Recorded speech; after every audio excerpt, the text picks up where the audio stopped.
சித்தர் பூமியாய் சிவலயம் காட்டும் அண்ணாமலையே போற்றி. சிவ ஓம் நம சிவாய. பக்தர் நெஞ்சினை சிவமயமாக்கும் சிவபெருமானே போற்றி. ஹர ஓம் நம சிவாய.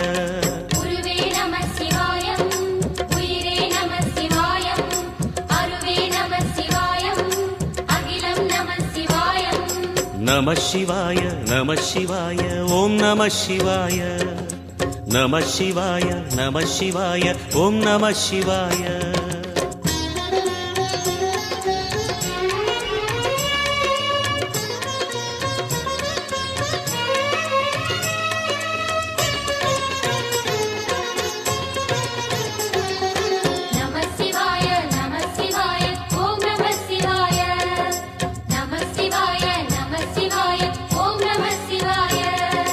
அன்னை உமைக்கு இடமாய் உடலில் ஆலை